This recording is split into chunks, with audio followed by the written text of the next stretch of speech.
All right, guys, so here at Pondscapes, we have what's called Initiation Day. And Blake, happy Initiation Day to you.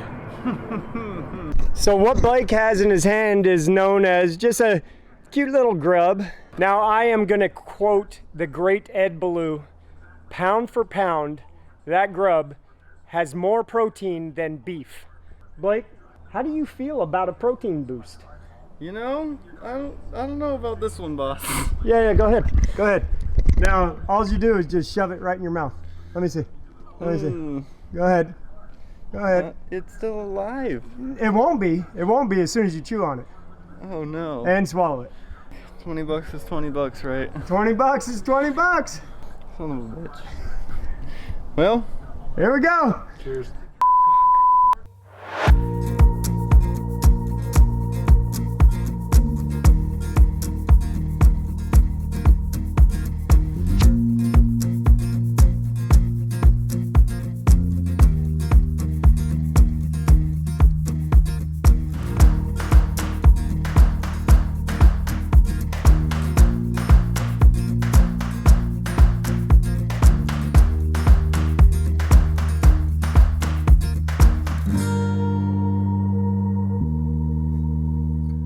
What's going on, everybody? It's Ralph with Pondscapes coming back at you for another amazing pond build, but we're a little bit far south of home base. We're out in Tucson, Arizona to do a cool pond for some very cool customers. Let's go take a look.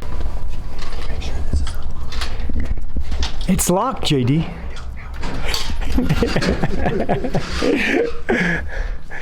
All right, guys, here we are.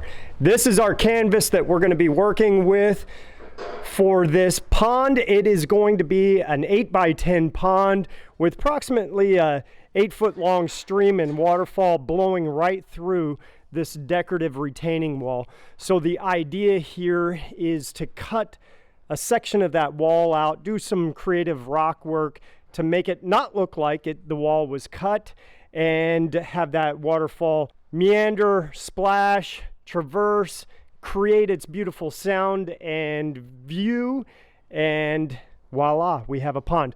Now, we've got a big hurdle. Here we go. There is power, and there is a sweep coming from that power, and we know that it is going right through here because we had the locators come out and mark where that power line goes. So what happens is it goes underground, and then you can see the power lines out there in the back. So it goes out there, goes above ground, but what we've got to deal with is what's going on right here. So based on the idea of when this was built back in the 70s, the code was 36 inches deep with that high power utility line. Locator said it's probably closer to 30 to 32 inches.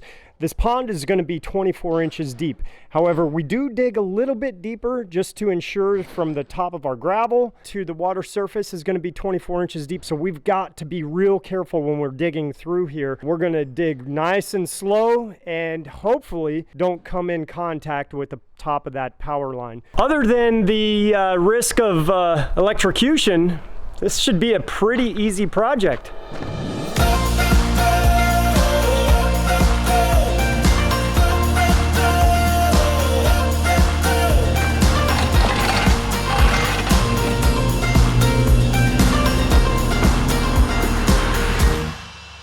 All right, guys, so as you can see, this is not easy digging. Our last pond that we did, same size, 8x10. I think we had it dug in, what, 13, 14 seconds? It was like digging in coffee beans. Exact opposite here. We're getting down to caliche. So we've got to be real careful of how we dig because of the electrical situation, but also we've got to make sure that we don't damage the machine. We got to kind of scrape this as we're going to loosen up the dirt. There's a lot of rock in here, a lot of caliche, so we've got a lot of hurdles to jump over, but it is what it is. Another beautiful day.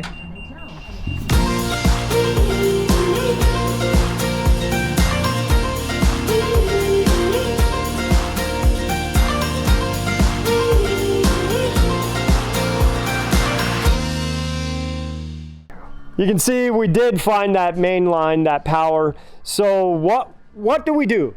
We've talked about a couple options. Do we move the pond over here? For 6 months, JD has been sitting here in these chairs, visualizing that waterfall starting right there, the pond being right here. Now, this is a tough situation to make a decision to move the pond after 6 months of visualizing it right here. Now, what we're gonna do is, the other idea is we can build the pond a little higher out of the ground, and that will get us closer to that 24 inches of water depth. So in order to do that, we are going to have to make our pond taller. We'll use bigger rocks. Taller rocks will kind of create a shelf on the outside and achieve that. So instead of moving it, we're just going to put about an inch of material on top of this conduit and then cover it up and proceed as normal. You good with that, Blake? Jaron? Okay.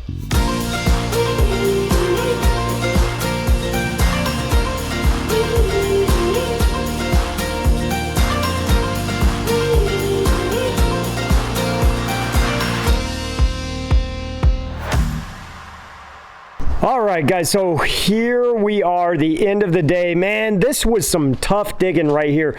Lots of caliche in there. So good thing we didn't go with that option of moving the pond over this direction. But what we have is our power line exposed. And what we'll do tomorrow is we're gonna finish hogging out this hole and getting it to the size we want it. And then we'll shade this. We'll put down a nice layer of sand. Couple reasons. We want to get there's a lot of sharp rock in here, like I mentioned, some of the caliche, and we'll get a cushion of sand over the top of that pipe, and then we can throw down our fabric, our liner, and some more fabric, and start rocking this thing out, working our way up and moving on over to busting this out and creating a really cool stream and waterfall.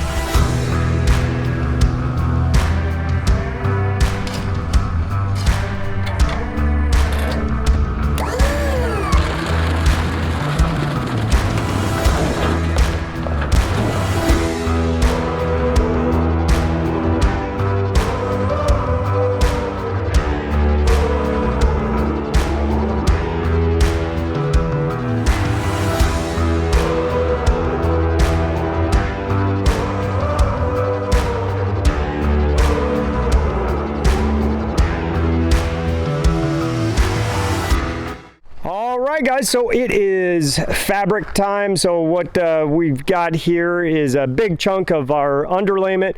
So we're going to cut off 18 feet of that. That's 15 feet across.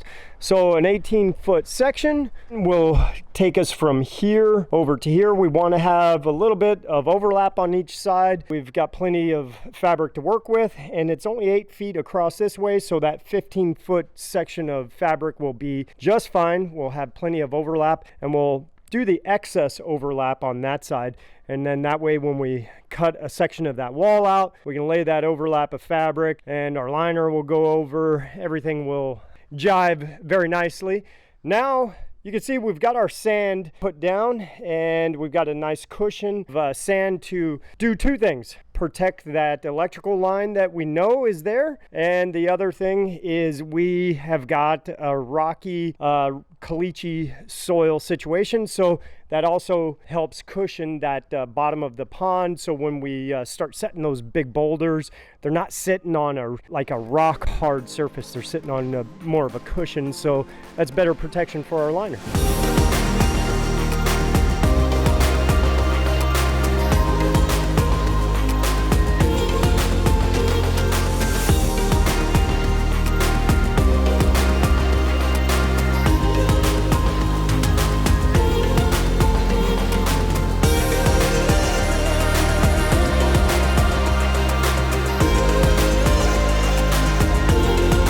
Okie dokie, we got some rocks in the hole, and it's time to leave. So we got a decent start, but we are running low on boulders. So tomorrow morning, first thing we'll do is stop and grab some more rocks. So when we get here, we got more to choose from, and we can keep on rocking.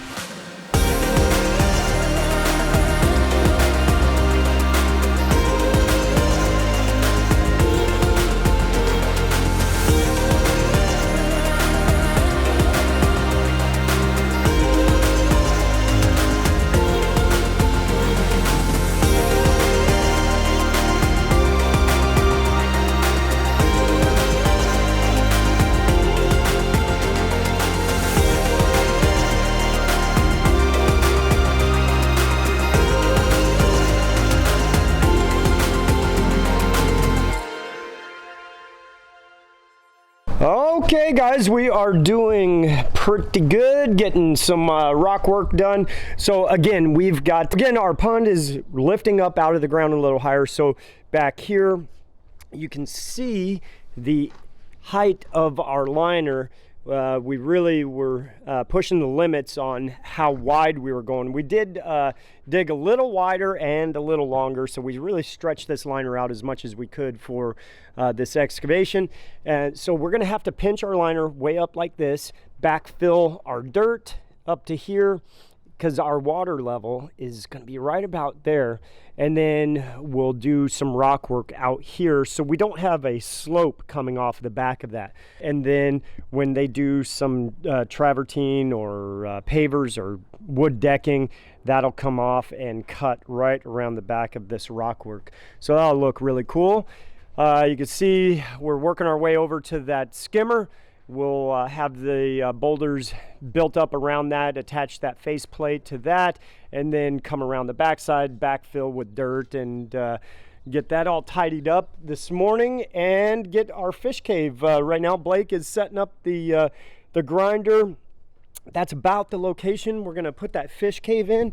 Now, what we're gonna do is we're gonna cut this flat across the bottom so it sits nice and flat, and then we've got this cool angle that we're working with, and I would love to get closer to this natural opening of this boulder and sink that opening in tighter so it really looks like it's the fish are coming through that opening. And then we'll frame another rock right here and then use that nice flat stone to cap that off. Blake, that'll be the next 5 minutes we do all that, okay? Let's get rolling.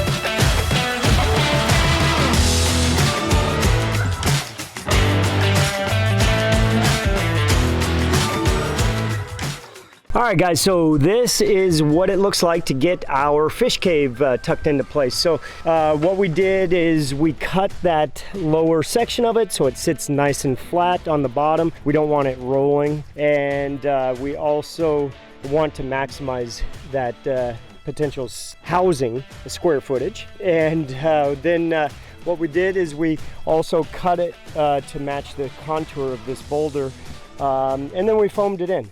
And you can see that this opening of this rock really helps naturalize that opening. And then what we'll do is maybe this or something like this will go into place right here once we put our capstone in and foam that all into place, and do a little bit of gravel work right there, and that will be totally camouflaged. You'd never know that there's that corrugated pipe. Now, we like to use this corrugated pipe because the structural integrity of it. I've seen people use just round pipes like big pieces of PVC, and if you stack boulders on top of that, that thing will crush down. So having this corrugated pipe, this really is strong stuff. This actually goes under driveways and things like that, so it is meant to handle that weight and pressure. So once that cap rock gets set on there, it totally goes away and it's perfect.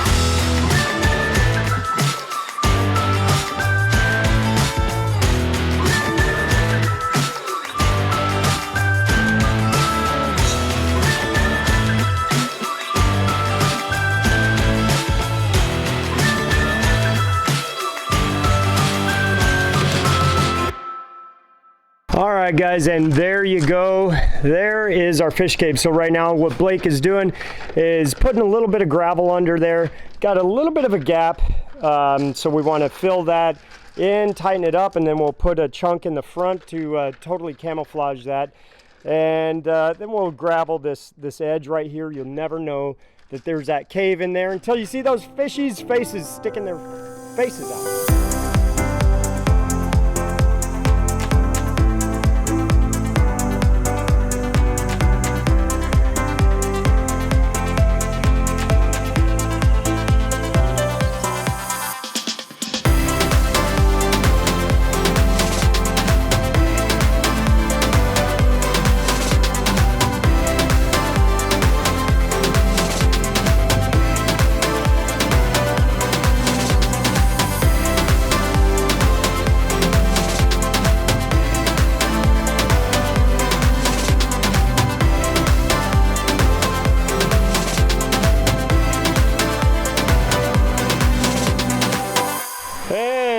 just like that, we're done. We're done. We're done. We're done. All right, guys, so love the way this turned out. Of course, we've talked about the details of the rocks, the fossils in there. Love seeing that.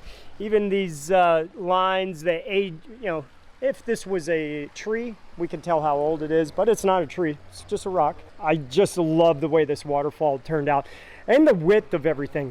Love being able to have a blank canvas to work with. We don't have any kind of barriers to stop us from going as far to the left and right as we want. The homeowner gave us kind of free rein to knock out this side of the original wall. So with being able to knock that out, that gave us a little more creative freedom to work with these boulders. I love the way that turned out. So there you go.